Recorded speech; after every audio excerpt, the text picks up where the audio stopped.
साथियों नमस्कार, कैसे हैं आप सब लोग। मजामा केम छो कसा आहिस। साथियों, आज प्रिवेंशन ऑफ करप्शन एक्ट को लेकर एक इम्पॉर्टेंट जजमेंट मैं डिस्कस करने वाला हूं। मैं ना केवल कंसर्न अक्यूज्ड की थ्योरी को डिस्कस करूंगा और क्या क्या खामियां आपकी थ्योरीज में रहती है हमेशा उसको मैं डिस्कस करूंगा। और अगर हमें प्रिवेंशन ऑफ करप्शन एक्ट का केस जीतना है तो हमें किन किन बातों को ध्यान में रखना होगा, क्योंकि अगर हमारी तैयारी नहीं है तो लड़ना तो बहुत दूर की बात है, और अगर तैयारी अच्छी है तो हम अच्छा लड़ेंगे भी और जीतने की स्थिति भी बन जाएगी। तो आपको घबराने का नहीं है, आपको मोटिवेट रहना है। और मैं आपको एक बात कहना चाहूँगा कि आपको और आपके एडवोकेट को एंड तक जो है चार्ज रहना है। अगर एडवोकेट घबरा रहा है, आप घबरा रहे हैं कि हम कैसे लड़ेंगे, कैसे जीतेंगे, सेटिंग कर लो, सब कुछ ख़त्म हो गया है, तो फिर जीतना जो है पॉसिबल नहीं है। मेरिट्स बहुत बड़ी चीज़ है, और अगर आपको मेरिट्स पर लड़ना है तो आपको कानून जानना होगा, और तभी उस कानून को आप फैक्ट से जो है मिक्सअप कर पाओगे, और तभी जो है हम जीत पाएंगे। क्लियर हुआ ना? चलें आगे। चलिए साथियों, आज के अध्याय में मैं साइटेशन को डिस्कस करूंगा, कॉन्टेंशन को डिस्कस करूंगा, और अगर हम भी ऐसी ही प्रॉब्लम में फंस गए हैं तो हमें वहाँ पर करना क्या है ये भी डिस्कस करने वाला हूँ, और किस तरह से अक्यूज ने केस को जीता ये भी जो है मैं डिस्कस करने वाला हूँ। तो शांति से बैठकर एक कॉपी और एक पेन रखिए, और बैठना आपको अकेले में है, कमरे में जाके, क्योंकि अगर ये वीडियो आपने पेशेंसली नहीं सुनी तो फिर कोई मतलब नहीं है कंटिन्यू करने से, यहीं पर आप ड्रॉप कर दो। मुझे मेरी टीम में नॉन सिंसियर्स लोग पसंद नहीं है, मुझे वो लोग पसंद है जो जीत के भूखे हों। मुझे जीत चाहिए और आपसे चाहिए, आप ही मुझे जितवा के दोगे। और तैयार हो जाओ भाई लड़ने के लिए, अब ये राइट टाइम आ चुका है लड़ने का। ठीक है जी, नोट करो, मैं जो आपको नोट करवा रहा हूँ। जजमेंट जो पास किया है वो है तेलंगाना हाई कोर्ट का। साइटेशन है पी अरुणा वर्सेस स्टेट। लिख लिया? चलो जी आगे चलिए। जजमेंट का डेट है 17 नवंबर 2022। रिसेंट जजमेंट बता रहा हूँ मैं, कोई आपको नहीं बताएगा भाई, और लाखों रुपए दे भी आओगे ना फीस तब भी कोई नहीं बताएगा आपको, पर मैं बता रहा हूँ क्योंकि मैं चाहता हूँ कि आप लोग आगे बढ़ो और मजबूती के साथ अपना जो है केस को लड़ो। कोई घबराहट आपके दिल में नहीं होनी चाहिए लड़ते हुए। बड़े बड़े शहीद पहले हुए थे, डरते कहाँ थे वो? उनको तो यही कि था कि भारत माता जो है वो फ्री होनी चाहिए अंग्रेजों की गुलामी से। तो आपको वैसे ही फ्री करवाना है अपने साथियों को भी और स्वयं को भी उन झूठे केसों से जो आपके खिलाफ मढ़ दिए गए हैं और ये कह दिया गया है कि आप लोग चोर हो। अब मुझे एक बार बताओ कि चोर कौन नहीं है? हर आदमी चोर है देश में, हर आदमी चोर है, मैं फैक्ट कहता हूँ। बट जो लोग फंस गए उनको जो है आपने टैग आउट कर दिया, और जो लोग अभी भी कर रहे हैं उनको कोई नहीं बोलने वाला। तो इसलिए थोड़ा सा अपने राइट्स के प्रति अवेयर रहो। किसी को फंसाना टांगना कोई बड़ी चीज़ नहीं है। करना क्या जी, उठाया पन्ने, लिख दी रिपोर्ट, और कार्रवाई पुलिस लिखी, फर्दे बनाई, और अल्टीमेटली यू आर ट्रैप्ड।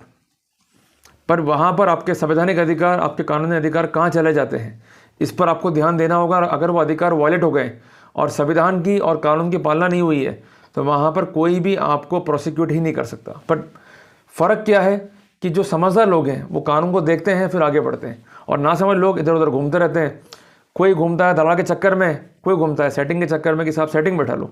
अरे भाई सेटिंग मत बैठाओ, फोकस करो पढ़ाई पर, मेरिट्स पे। निश्चित तौर पे हम जो है निकल जाएंगे। क्लियर है? चल रहे हैं अपन आगे। साथियों, इस मामले में क्या फैक्ट्स है कि एक अपील जो है फाइल हुई against the judgement of conviction and sentence pass by the concern special court ACB Hyderabad, whereby the appellant has been convicted under Section 7 and Section 13(1)(d) of the Prevention of Corruption Act। तो एक बात हमको समझ में आती है कि एक अपील जो है दायर हुई है कंसर्न हाई कोर्ट में, और आधार क्या है मुलजिम का कि मुझे कन्विक्ट किया गया है प्रिवेंशन ऑफ करप्शन एक्ट के तहत, और जिन धाराओं में कन्विक्ट किया है वो धारा है धारा 7 और धारा 13(1)(d) और 13(2) प्रिवेंशन ऑफ करप्शन एक्ट। तो एक मोटी मोटी बात आप यहाँ पर नोट कर लो और समझ लो कि जो अपील के लिए प्रोविज़न है वो PC एक्ट में नहीं है। क्लियर है? तो इसके लिए प्रोविज़न कहाँ है? CRPC में। अब दिमाग में प्रश्न ये बनता है कि जब प्रोविज़न PC एक्ट में नहीं तो अपील हम कैसे कर सकते हैं? तो यहाँ पर आपको धारा 4 और धारा 5 CRPC की पढ़नी होगी, जो ये स्पष्ट करता है कि जहाँ प्रोविज़न स्पेशल एक्ट में है तो स्पेशल एक्ट प्रिवेल करेगा, पर जब प्रोविज़न स्पेशल एक्ट में नहीं है तो जनरल लॉ के प्रोविजन जो है वो प्रिवेल करेंगे। तो जनरल लॉ क्या है आपका? CRPC, जैसे हम कहेंगे the code of criminal procedure, उसके सेक्शन 374 में प्रोविज़न है अपील दायर करने का अगेंस्ट कन्विक्शन। क्लियर हो गया?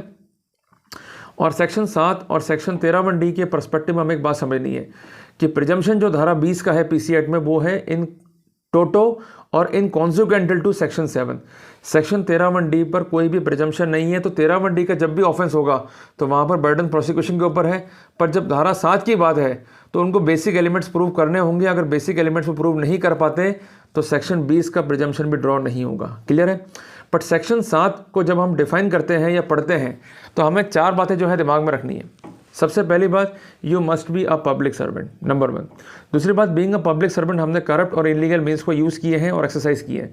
तीसरी बात, हमने करप्ट मीन्स को एक्सरसाइज करते हुए मिसकंडक्ट किया है। और चौथी बात, हमने रिश्वत या तो मांगी है या प्राप्त करी है, बट अल्टीमेट एम क्या था? टू फेवर और डिसफेवर और improper use of the official power. Clear हो गया? तो ये बेसिक फंडामेंटल है। अगर ये फंडामेंटल या इंग्रेडिएंट फाइल पर नहीं है तो कन्विक्शन नहीं हो सकता। मेरी बात आप नोट कर लो, मेरी बात आप सिरे से जो है पकड़ के चलो, तो कोई तकलीफ आपको नहीं आनी है। आप लोग देखते हो केस बड़ा कॉम्प्लिकेट है, मैं केस को कुछ नहीं मानता हूँ। मैं देखता हूँ केस का वीक पॉइंट क्या है। जैसे रावण और राम की लड़ाई है, तो रावण का वीक पॉइंट क्या था? नाभि। और राम ने कितने ही तीर मार लिए, पर हुआ क्या? कोई रिजल्ट थोड़ा ना आया। तो मेरा कहना यह है कि अगर आपको लड़ाई लड़नी है तो आपको टेक्निकली उन बिंदुओं को देखना होगा जो बिंदु आपको फेवर कर सकते हैं, अदरवाइज कोई भी फायदा आपको नहीं होगा। ये बात आप दिमाग में सेटल कर लो।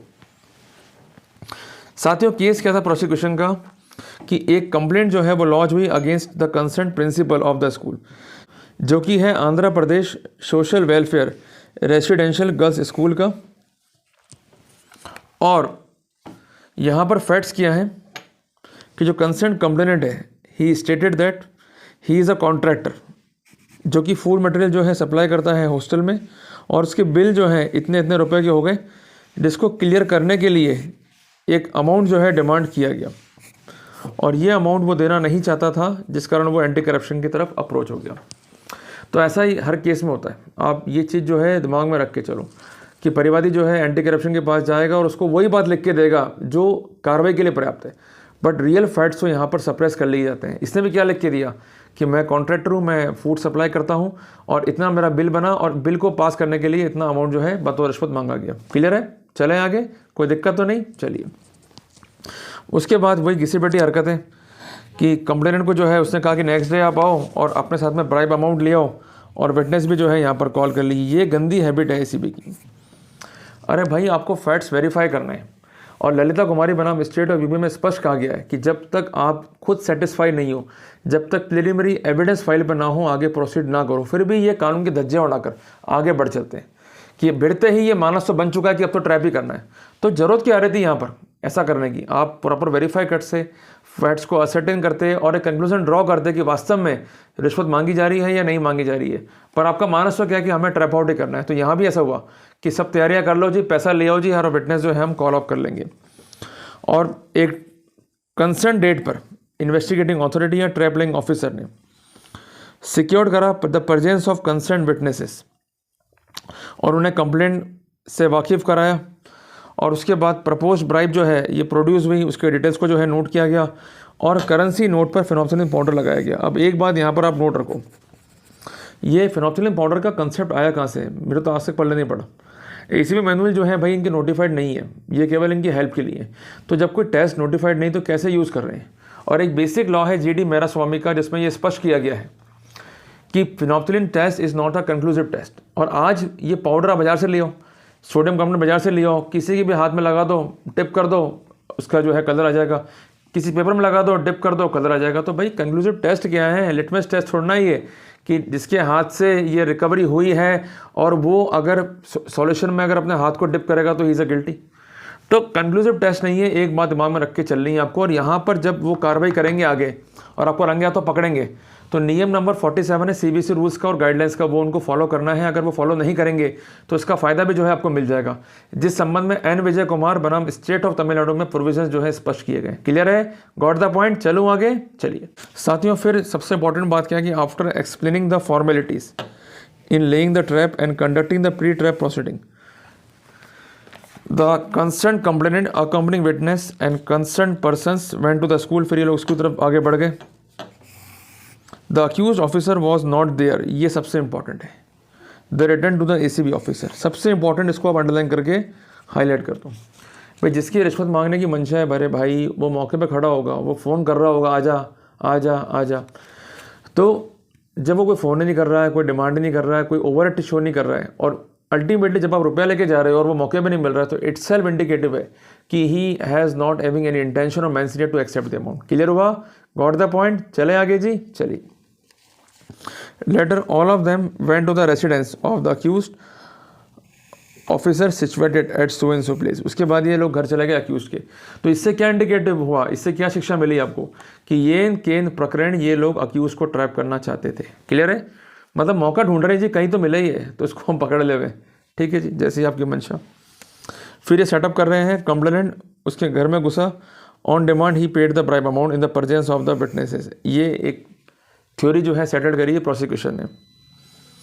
सिंगल हुआ और ट्रैवलिंग ऑफिसर और अदर पर्सन्स जो है अक्यूज के घर में एंटर हो गए और टेंटेड अमाउंट को जो है वो सीज किया, जो कि कंसर्न सोफे पर पड़ा हुआ था। तो ये एक बात हमको और समझनी है यहाँ पर कि अंदर क्या हुआ, किसी ने ना देखा ना सुना। समस्त जो गवाह हैं वो हियर से हैं, बट जो कंप्लेनेंट है ये डायरेक्ट एविडेंस है। क्लियर है? बट रिकवरी कहाँ से हो रही है? सोफे से। अब जो पैसे लेगा तो कॉमन सेंस की बात है वो अपने शर्ट की जेब में या पैंट की जेब में रखेगा, ये बहुत कॉमन सेंस है। बट सोफे पर रखना ये इटसेल्फ इंडिकेटिव है कि ये ट्रैप जो है ऑर्गेनाइज्ड है, ये ट्रैप जो है हाइपोथिकेटेड है। और फिनोक्सिलिन टेस्ट जो है वो कंडक्ट किया गया और इसका रिजल्ट जो है पॉजिटिव आया। तब भी घबराने का नहीं है मेरे भाई, अगर नोट मिल गए तब भी डरने का नहीं है। फिनोक्सिलिन टेस्ट पॉजिटिव है तब भी डरने का नहीं है, केवल डिमांड थ्योरी पे काम करो। उसके बाद एक साइड मैप जो है बनाया गया, बनाने दो, कोई टेंशन नहीं है। बट आप ये ध्यान रखो कि जो ये पोजीशनिंग मेंशन कर रहे हैं ये सही है क्या नहीं है। और जब आपसे साइन करवावें बाय चांस तो आप देखकर जो है साइन करा करो, और साइन जल्दबाजी मत करा करो भाई। और दिक्कत हो रही हो, तकलीफ हो रही हो तो आप अंडर कस्टडी हो 41D CRPC में के तहत तुरंत जो है लिखकर एक बात दे दो कि मेरा वकील जो है बुलाया जाए, मैं वकील की उपस्थिति में जो है कार्रवाई करवाना चाहता हूँ। ये आपका एक बेसिक राइट है। पूछताछ जो भी होगी, कार्रवाई जो भी होगी वकील की उपस्थिति में की जाए। तो इसको यूज़ करो मेरे भाई, सुनने से कुछ नहीं होगा, प्रैक्टिकल अप्लाई करो चीज़ों को। उसके बाद पोस्ट ट्रैप जो है कंडक्ट हुआ, फिर विटनेसेस को जो है एग्जामिन किया गया और डॉक्यूमेंट्स को जो है कलेक्ट किया गया। और उसके बाद कंसर्न कोर्ट में कंसर्न परिवादी के बयान 164 CRPC में रिकॉर्ड कराए गए। ये आजकल क्या इन्होंने नाटकबाजी शुरू कर दी है नए तरीके की कि 164 CRPC के बयान रिकॉर्ड कर लो। इससे क्या होगा कि अगर परिवादी हॉस्टाइल हो गया तो उस पर कार्रवाई जाएगी 193 IPC में या अन्य धाराओं के अंदर। तो एक इंपॉर्टेंट बात समझनी है जी कि अगर ये बयान रिकॉर्ड हो रहे हैं तो इसकी रिलेवेंसी क्या है, क्योंकि 164 CRPC को मजाक थोड़ा ना हो रहा है कि नेसेसिटी क्या देखती है कि भाई वो क्या मृत्युशैया पे था, मर रहा था, या उसके बयान कोर्ट में प्रोड्यूस नहीं किए जा सकते थे, या बयानों को हमको और सिक्योर करना था, तब तो बात है 164 की। रूटीन मैनर में जो है बयान करवा रहते हैं, इसकी कोई रिलेवेंसी होती नहीं है। फालतू में टाइम खराब करते हैं कोर्टों का भी, और फालतू में प्रोसीजर को जो है और कॉम्प्लिकेट कर डालते हैं। तो इन बातों पर ध्यान दो भाई, सुनने से काम नहीं चलेगा, ध्यान दो और पूछो अपने वकीलों से कि इस पर हिट करो, तभी मतलब होगा, नहीं तो मतलब नहीं है। उसके बाद अक्यूज़ पे जो है 4 लगाए गए, 4 जो है डिनाई कर दिया अक्यूज़ ने, और उसके बाद गवाह के जो है बयान यहाँ पर कराए गए। फिर मुल्जिम के जो है कथन रिकॉर्ड किए गए सेक्शन 313 CRPC में। ये देखो एक बेसिकली एक फॉर्मेलिटी नहीं है, इस पर आपको एक प्रॉपर देने हैं स्पष्टीकरण। और आप ये गलत है सही है ये मत लिखाया करो जी, प्रॉपर एक बात लिखा करो कि ये ट्राइब गलत क्यों ऑर्गेनाइज हुआ है अपने खिलाफ। और एक अंत में पूछते हैं कि कुछ कहना है आपको, तो वहाँ जो भी कहना है वो लिखित में दिया करो। ये परमिसेबल है, जिसके लिए आप सेक्शन 313 सब क्लॉज 5 CRPC को देख सकते हो। और उसके बाद अंतिम बहस शुरू हुई और ट्रायल कोर्ट ने जो है कन्वर्ट कर दिया फिर अक्यूज़ को। अब ये मामला जो है अपील में गया। यहाँ पर कंसेंट तर्क था अक्यूज़ का कि जब परिवादी और अदर गवाह जो हैं सपोर्ट नहीं करते हैं प्रोसिक्यूशन को, जो प्रोसिक्यूशन की बेसिक रूट है वो ही सस्टेनिंग नहीं है, क्योंकि बाकी तो डायरेक्ट एविडेंस है ही नहीं। और सेक्शन 60 इंडियन एविडेंस एक्ट से हिट है, क्योंकि 2 तरह की एविडेंस की वैल्यू है, या तो डॉक्यूमेंट्री हो या फिर ओकुलर हो। पर जो डायरेक्ट एविडेंस है वो केस को सपोर्ट ही नहीं कर रही है, तो जो रूट कॉज है वो ख़त्म ही हो गया। फर्दर जो अवरमेंट है कंप्लेंट में, उसमें बेसिक एलिमेंट जो डिमांड का है और जो क्रेडेंशियल्स हैं स्पेसिफिक डिमांड के वो एब्सेंट है। ये इंपॉर्टेंट तर्क था। और कंसेंट व्यक्ति जो है जिसको रिश्वत देनी है ये मौके पे मौजूद नहीं है, जो मैंने आपसे हमेशा कहा है, और आप भी मौके पे होते ही नहीं हो। ये लोग ढूंढते रहते हैं भाई कहाँ पकड़ें इसको, ठीक है जी। और डिफेंस वर्जन को जो है ट्रायल कोर्ट ने कंसिडर नहीं करा, ये भी इंपॉर्टेंट तर्क था। और मियर recovery of money is not a conclusive proof कि आपने ऑफेंस किया है, डिमांड को जो है प्रूव करना होगा। और अक्यूज ऑफिसर्स ने बिल को जो है रिसीव किया और कंसर्न ऑफिसर को जो है फॉरवर्ड कर दिया। और कंसर्न ऑफिसर ने अगर बिल प्रोसेस नहीं करे तो मैंने अपनी ऑपोजिट पोजीशन का कहाँ मिसयूज़ कर दिया? ना तो मुझे कोई गेन होना था, ना मुझे कोई फ़ायदा पहुंचना था। तो कुल मिला के इन बिंदुओं को देखा ही नहीं गया कंसर्न कोर्ट के द्वारा। तो ये बिंदु काफ़ी इंपॉर्टेंट है to raise the probability in the case. और कई अथॉरिटी जो है यहाँ पर साइट की गई और उनका कहना ये था कि ब्राइब अमाउंट की रिकवरी सफिशिएंट नहीं है कन्विक्शन करने के लिए। इंपॉर्टेंट क्या है? डिमांड प्रूव होनी चाहिए। और वहाँ पर जब कंसर्न रेस्पोंडेंट या ACB अपीयर हुआ तो उसने वही कि साहब इससे रिकवरी हुई है, साहब सब कुछ केस प्रूव्ड है, सजा कर दो, कन्फर्म कर दो। अब कोर्ट को ये देखना है कि क्या ऑफेंस को जो है बियॉन्ड डाउट प्रूव किया गया या नहीं किया गया। इंपॉर्टेंट है, इस पर तसल्ली से बहस करा करो। To prove the guilt of the officer the prosecution must establish that the officer accused has demanded. ये इंपॉर्टेंट और इम्पेरेटिव है। ये प्रूव करना पड़ेगा प्रोसिक्यूशन को कि इसने डिमांड किया है और डिमांड वॉलंटरी है और डिमांड ब्राइब अमाउंट की और इसको जानकारी है कि इस ब्राइब को लेकर मैं इसको फेवर करने वाला हूं और अपनी ऑफिशियल पोजीशन को मिसयूज़ करने वाला हूं। यहाँ फैक्ट्स क्या थे कि अक्यूज ऑफिसर जो है ये प्रिंसिपल है स्कूल का और PW1 जो है ये कॉन्ट्रैक्टर है। इसने बिल को जो है सबमिट किया और अक्यूज ऑफिसर ने बिल्स को जो है रिसीव करके आगे फॉरवर्ड कर दिया। ये पोजीशन है अनकॉन्ट्रोवर्टेड। ये पेंडेंसी वर्क जो है यहाँ पर गया। अब चार्ज प्रूव करने के लिए क्या क्या एलिमेंट्स है कि पहले बात तो इज़ अ पब्लिक सर्वेंट, दूसरी बात उसने डिमांड किया है और तीसरी बात उससे कोई रिकवरी है और चौथी बात डिमांड और रिकवरी ऑफ ब्राइब का एक ही ऑब्जेक्ट है कि हमें फेवर करना है और अपनी ऑफिशियल पोजीशन का मिसयूज़ करना है। अगर ये एलिमेंट नहीं है साथियों तो आप कन्विक्ट ही नहीं हो सकते हो। इंपॉर्टेंट बात समझो, क्या फेवर कर दिया आपने और क्या डिसफेवर कर दिया, ये तो बताना पड़ेगा ना। और B जयराज का निर्णय है, N विजय कुमार का निर्णय है, जिन सब में यही बात लिखी गई है कि डिमांड जो है वो इम्पेरेटिव है और डिमांड को प्रूव करने के लिए परिवादी जो है रिकॉर्ड पर है और सपोर्टिंग विटनेस जो है रिकॉर्ड पर है और परिवादी और अकम्पनी विटनेस जो है सपोर्ट ही नहीं कर रहे। और क्रॉस एग्जामिनेशन में जो बेसिक रूट थे या जो बेसिक फाइबर थे कंप्लेंट के उसको सस्टेन नहीं कर पाए और डिमांड को जो है ये प्रॉपरली कॉर्पोरेट नहीं कर पाए। अब यहाँ पर आपको एक बात समझनी है कि एटलाइन जिरह करनी है कि वो ACB से कब मिला, कहाँ मिला, कैसे मिला, क्यों मिला, उसकी कार्रवाई में कितना टाइम लगा, उससे पहले कब मिला। CDR कॉल करो मेरे भाई, क्योंकि लगातार जो है टच में रहता है परिवादी ACB के और लगातार ACB वाले जो है ये फ़ोन करते रहते हैं परिवादी को और ये ढोंग क्या करते हैं कि वो तो फर्स्ट टाइम मिला जी और आते हमने कार्रवाई कर दी। मैं बहुत इंपॉर्टेंट बात खुल के कह रहा हूँ, मुझे कोई खौफ नहीं लोगों से, पर एक बात समझ लो, यही आपका रूट है जिस पर आपको डाउट क्रिएट करना है और इसके साथ साथ लगातार मैनिपुलेशंस कर रहे हैं। तो ये अपने आप में दिखाई देता है कि ACB खुद इंटेंडेड है केस को मेकआउट करने में। केस बन नहीं रहा है पर केस को बनाया जा रहा है। और इसके अलावा जो फर्दर क्रॉस एग्जामिनेशन हुए तो जो अनकॉन्ट्रोवर्टेड पोजीशन थी कि बिल जो है फॉरवर्ड हो चुका है, इसको ये रिब्यूट ही नहीं कर पाए। जब कोई पेंडेंसी नहीं है, डिमांड इटसेल्फ डाउटफुल है, कोई क्लिंचिंग एविडेंस ही फाइल पे नहीं है, तो it could not be said that कि उसकी ऐसी कोई मंशा रही थी कि मुझे पैसा चाहिए किसी को फेवर और डिसफेवर करने के लिए। जब क्लिंचिंग एविडेंस फाइल पे नहीं है, कॉर्रोबोरेटिंग एविडेंस फाइल पे नहीं है, इलेक्ट्रॉनिक एविडेंस फाइल पे नहीं है और कॉर्रोबोरेशंस प्रॉपर नहीं हो पा रहे हैं, तो वहाँ पर फ़ायदा जो है आपको मिल जाएगा। पर इस पर जिरह करनी है, एटलाइन जिरह करनी है आपको। तो यहाँ पर कोर्ट ने क्या लिखा अपने फैसले के अंदर कि डिमांड जो है ये प्रूव नहीं हो पाया है और मियर रिकवरी से कोई फ़र्क नहीं पड़ेगा और डाउट जो है केस में क्रिएट होता है and benefit shall be extended in favour of the accused officer. एक बात तो ये नोट कर लो आप। दूसरी बात है कि जो नोटों की रिकवरी हुई है ना, उस पर उसने दिया है स्पॉट एक्सप्लेनेशन कि इसने मेरे तरफ जो है नोटों को फेंका और नोट जो है उसके बाद गिर गए और इसने फिर नोट उठा के जो है सोफे पर रख दिए। और ये डिफेंस जो लिया गया इसको प्रॉपरली जो है उसने एक्सप्लेन किया। साथियों, सबसे इंपॉर्टेंट बात जो मौके पर दिया गया स्पष्टीकरण नोटों की रिकवरी को लेकर, वो क्या था? उसका कहना यह कि परिवादी ने मेरी तरफ नोटों को थ्रस्ट किया, मैंने नोट नहीं लिए, नोट नीचे गिर गए, उसने फिर नोटों को जमा कर सोफे पर रख दिया। और डिफेंस के इस वर्जन को प्रोसिक्यूशन ने भी जो है सपोर्ट कर दिया और कई गवाह ने भी जो है सपोर्ट कर दिया। तो ये भी एक प्रॉब्लमाइजिंग फैक्टर था कोर्ट के सामने।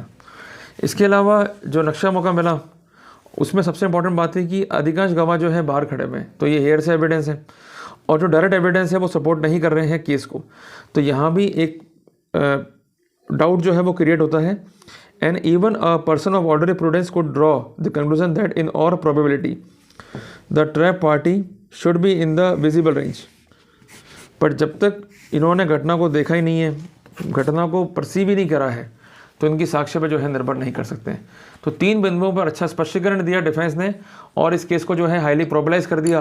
तो कोर्ट को जो है अल्टीमेटली बरी करना पड़ा और इम्प्यूट जजमेंट को जो है सेटिस्फाइड करना पड़ा। तो एक बात जो है समझनी होगी मेरे भाई, आपको फाइल पूरी पढ़नी है, आपको एक प्रॉपर ब्रीफ तैयार करना है, एक प्रॉपर ब्रीफ एनालिसिस करना है, एक प्रॉपर रिसर्च करना है, उसके बाद ही मैदान में जाओ जीरा करने के लिए। अदरवाइज़ क्या होगा, सबका मनशण हो जाएगा। आपका क्वेश्चन लिख के आप ले जाओ, तैयारी पूरी करो, फिर कोई दिक्कत जो है आपको नहीं आनी है। ठीक है जी, क्लियर हुआ जी? तो टॉपिक समझ में आया तो वीडियो को लाइक और शेयर जरूर करना। मिलते हैं अपन नए टॉपिक के साथ, और मजबूती के साथ जो है आप सामना करो, निश्चित तौर पर आप जीत जाओगे। साथियों धन्यवाद, जय हिंद, जय भारत।